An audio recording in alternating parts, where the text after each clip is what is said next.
Loan. ఈ generation లో almost 70% of the working population కి ఏదో ఒక ఈఎంఐ ఆర్ లోన్ తప్పకుండా ఉంటుంది. ఐఫోన్స్ నుంచి ఫర్నిచర్ వరకు, వెహికల్స్ నుంచి హౌస్ వరకు, గ్రాసరీస్, ఫుడ్ ఆర్డర్స్, వెకేషన్ ఇలా ఏం కావాలనుకున్నా ఈఎంఐని ఆప్ట్ చేసుకునే ఫెసిలిటీ అయితే వచ్చేసింది. అండ్ చాలా మంది దీన్ని యూస్ చేసుకుంటున్నారు కూడా. బట్ లెట్స్ బి ఆనెస్ట్, ఈ వీడియో చూస్తున్న వ్యూవర్స్ లో ఎంతమందికి అసలు ఎలాంటి లోన్ ఆర్ ఈఎంఐ లేదు?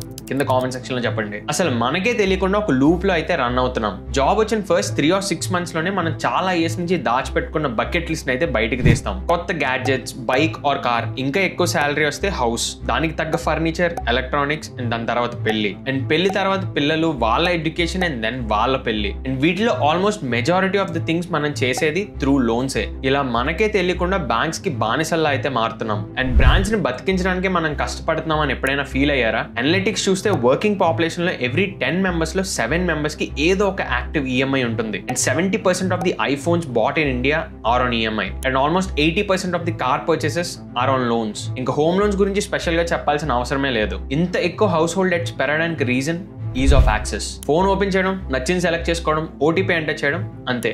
Loan approve and it's done. But ఇది ఒక్క లోన్తో ఆగదు. మీకే తెలియకుండా you are buying things and selling your freedom.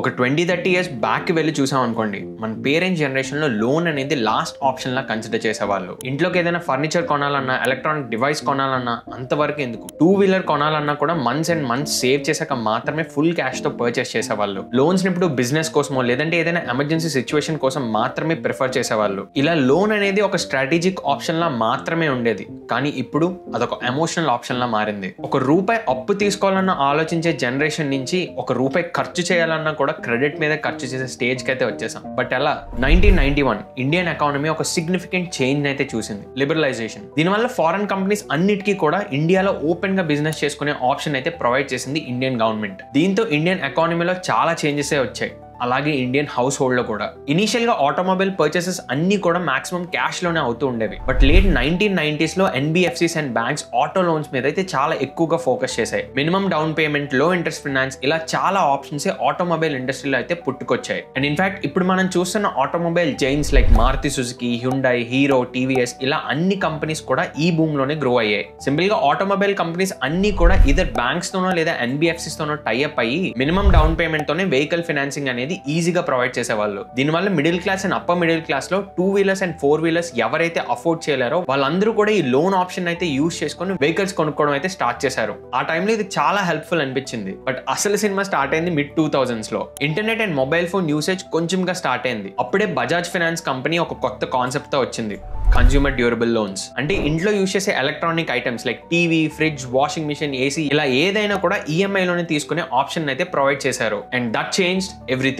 ఆ టైంలో ఒక 12,000 రూపీ పెట్టి టీవీ కొనాలంటే అది మిడిల్ క్లాస్ వాళ్ళకి చాలా పెద్ద అమౌంట్. బట్ అదే 1,000 రూపీ పే చేసి ఇంటికి ఇప్పుడే మీరు టీవీని పట్టుకెళ్ళొచ్చు. And every month just 1,000 rupee కట్టుకుంటే చాలు, 12 months లో ఈఎంఐ అనేది ఫినిష్ అవుతుంది. ఈ ఆప్షన్ వినగానే అఫోర్డ్ చేయలేని వాళ్ళందరికీ కూడా టీవీని ఈజీగా అఫోర్డ్ చేయొచ్చు అన్న మైండ్ సెట్ అయితే క్రియేట్ చేసే బ్రాండ్స్. అండ్ బజాజ్ ఫైనాన్స్ కున్న distribution network and Tier 2, Tier 3 cities లో కూడా వీళ్ళ ప్రెజెన్స్ ఉండడం వల్ల కన్స్యూమర్ డ్యూరబుల్ లోన్స్ అనేవి అందరికి కామన్ ఆప్షన్ లా అయితే ప్రొవైడ్ చేశాయి. అసలు ఇండియాలో కన్స్యూమర్ డ్యూరబుల్ లోన్స్ రిలేటెడ్ గా ఒక సిగ్నిఫికెంట్ చేంజ్ తీసుకొచ్చింది ఈ బజాజ్ ఫైనాన్సే. అప్పట్లో లోన్ తీసుకోవాలంటే బ్యాంక్ లో చాలా మందితో మాట్లాడి చాలా పేపర్ వర్క్ ఫినిష్ చేశాక మాత్రమే ఆ లోన్ అనేది అప్రూవ్ అవుతూ ఉండేది. బట్ కొంచెం కొంచెంగా బ్యాంక్స్ అండ్ ఎన్బిఎఫ్సిస్ ప్రతి చోట వాళ్ళ ఫుట్ ప్రింట్స్ అయితే ఎక్స్పాండ్ చేసుకుంటూ వెళ్లారు. ఎలక్ట్రానిక్ స్టోర్స్ లో వాళ్ళే, పెట్రోల్ బంక్స్ లో వాళ్ళే.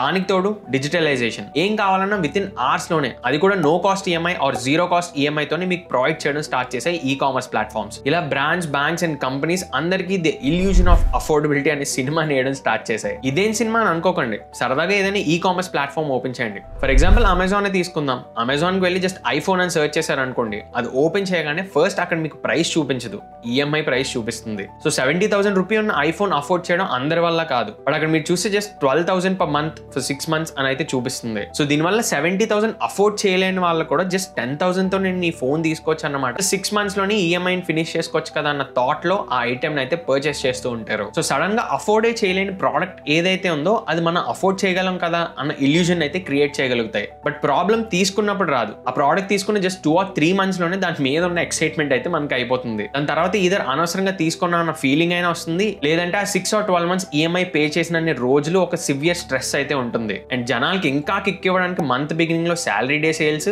దాంతో పాటు month end sales, new year sales and దాంతో పాటు ఇయర్ ఎండ్ సేల్స్, ఇలా ఇండిపెండెన్స్ డే సేల్ అని, గ్రేట్ ఇండియన్ సేల్ అని, బిలియన్ డే సేల్ అని ఎవ్రీ మంత్ ఏదో ఒక సేల్స్ రన్ చేస్తూనే ఉంటాయి. ఇలా రకరకాల సేల్స్ తో మీకే తెలియకుండా మీ ఫ్యూచర్ ఇన్కమ్ ని, మీ ప్యాషన్ ని అన్నిటినీ తెలియకుండా ఆ సేల్స్ లో అయితే మీరే సెల్ చేసుకుంటున్నారు. Recently I spoke to a friend. తన ఓన్ బిజినెస్ పెట్టుకోవాలని చాలా ఇయర్స్ నుంచి ట్రై చేస్తున్నాడు అండ్ ఆ బిజినెస్ రన్ చేయడానికి is also capable, but still he stuck in his job.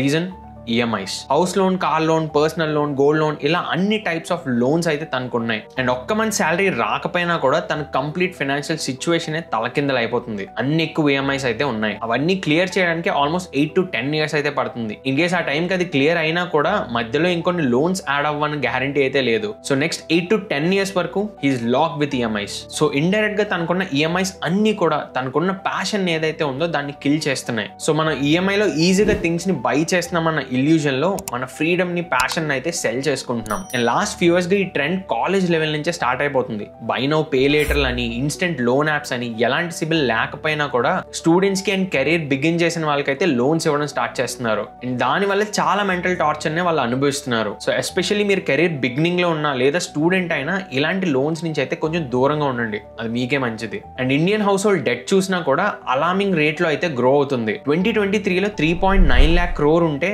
2025 March కి 23% రేజ్ అయ్యి 4.8 lakh crore కి అయితే రీచ్ అయింది. అండ్ ఇది నెక్స్ట్ ఇయర్ కి ఇంకా ఎక్కువ అవుతుందని ఎస్టిమేషన్. అండ్ క్రెడిట్ కార్డ్స్ చూసినా కూడా 2019లో 5.53 crore యాక్టివ్ క్రెడిట్ కార్డ్స్ ఉన్నట్టయితే అండ్ విత్ ఇన్ 5 years లోనే అది 10.8 crore యాక్టివ్ కార్డ్స్ గా అయితే మారింది. మీరే చెప్పండి, లోన్ ఆర్ ఈఎంఐ తీసుకోవడం ఇంత ఈజీగా ఉన్నప్పుడు ఎవరైనా ఆగుతారా? అంతవరకు ఎందుకు, మనం స్విగ్గీ ఓపెన్ చేసినా, అమెజాన్ ఓపెన్ చేసినా, లేదా ఏదైనా స్టాక్ బ్రోకింగ్ యాప్ ఓపెన్ చేసినా అన్నిట్లో ఫస్ట్ వాళ్ళు చూపించేది ఇదర్ లో ఇంట్రెస్ట్ లోన్ లేదా హై క్యాష్ బ్యాక్స్ వచ్చే క్రెడిట్ కార్డ్. సో మీరే కింద కామెంట్ సెక్షన్ లో చెప్పండి, ఈఎంఐస్ అండ్ లోన్స్ డ్రీమ్ కిల్లర్సా కాదా?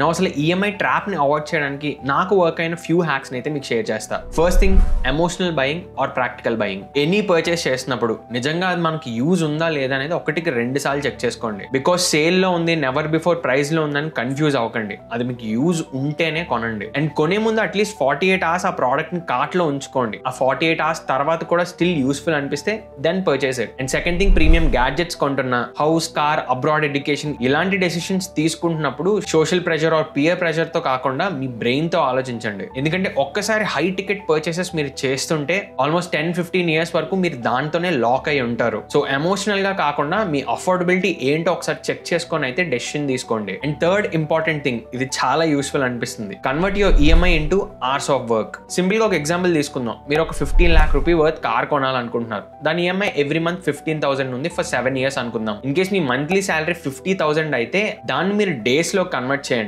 అప్పుడు మీ పర్ డే శాలరీ 2,083 రూపీ అవుతుంది. అదే ఆర్లీ చార్జ్ చూసినట్టయితే 260 రూపీస్. సో ఈ కేసులో మీ కార్ ఈఎంఐ 15,000 అయితే ఆ ఈఎంఐ పే చేయడానికి ఆల్మోస్ట్ మంత్ లో 8 days వర్క్ చేస్తున్నట్టు. అండ్ ఫ్యూయల్ కాస్ట్ కూడా కలిపితే ఆల్మోస్ట్ 10 days అయితే వర్క్ చేస్తున్నట్టు. సో మీరు మంత్ లో 24 days వర్క్ చేస్తున్నట్టయితే 10 days ఓన్లీ ఆ కార్ ఈఎంఐ కోసమే వర్క్ చేస్తున్నట్టు అవుతుంది. సో ఇలాంటి డెసిషన్స్ తీసుకుంటున్నప్పుడు మీ ఈఎంఐని అవర్స్ లో కానీ డేస్ లో కానీ కన్వర్ట్ చేసి ఎన్ని డేస్ దాని గురించి కష్టపడాలనేది ఒక్కసారి క్యాలిక్యులేట్ చేసుకోండి. అప్పుడు అది నిజంగా వర్తా కాదా అనేది మీకే తెలుస్తుంది. And last and important hack, know the difference between good debt and bad debt. So ఇక్కడ గుడ్ డెట్ అంటే మీ ఫ్యూచర్ నెట్వర్క్ లో కాంట్రిబ్యూట్ చేసేదో లేదా మీకు ఇన్కమ్ జనరేట్ చేసి పెట్టేదో గుడ్ డెట్ అవుతుంది. Like business loans and education loans అనుకోవచ్చు. అండ్ బ్యాడ్ డెట్ కి వస్తే హై ఇంట్రెస్ట్ రేట్ తో వచ్చే లోన్స్ లైక్ ఇన్స్టెంట్ లోన్స్ అవ్వచ్చు, పర్సనల్ లోన్స్ అవ్వచ్చు, క్రెడిట్ కార్డ్ లోన్స్ అవ్వచ్చు. ఇవన్నీ కూడా ఎక్కువ ఇంట్రెస్ట్ తో అయితే వస్తుంటాయి. వీటి వల్ల మీ ఇన్కమ్ డిస్ట్రాయ్ అవుతుంది కానీ ఎలాంటి వెల్త్ బిల్డ్ అవ్వదు. ఇవి పర్సనల్ గా నాకు యూజ్ అయిన హ్యాక్స్ అయితే. And finally I want to share something. డబ్బులతో వస్తువుల్ని కొనుక్కోగలం కానీ మనశ్శాంతిని కొనుక్కోలేం. సో అవసరం లేని అప్పులు చేసి తిప్పలు పడకండి. ఈ వీడియోని మీ సర్కిల్లో ఈఎంఐలు, లోన్లు కడుతున్న వాళ్ళకి మర్చిపోకుండా షేర్ చేయండి. అండ్ ఈఎంఐస్ అండ్ లోన్స్ వల్ల మీ లైఫ్ లో ఏదైనా బ్యాడ్ ఎక్స్పీరియన్స్ ఉందా అది తప్పకుండా కామెంట్ సెక్షన్ లో షేర్ చేయండి. అండ్ వెళ్లే ముందు సబ్స్క్రైబ్ చేసుకోవడం మర్చిపోకండి. See you in the next video.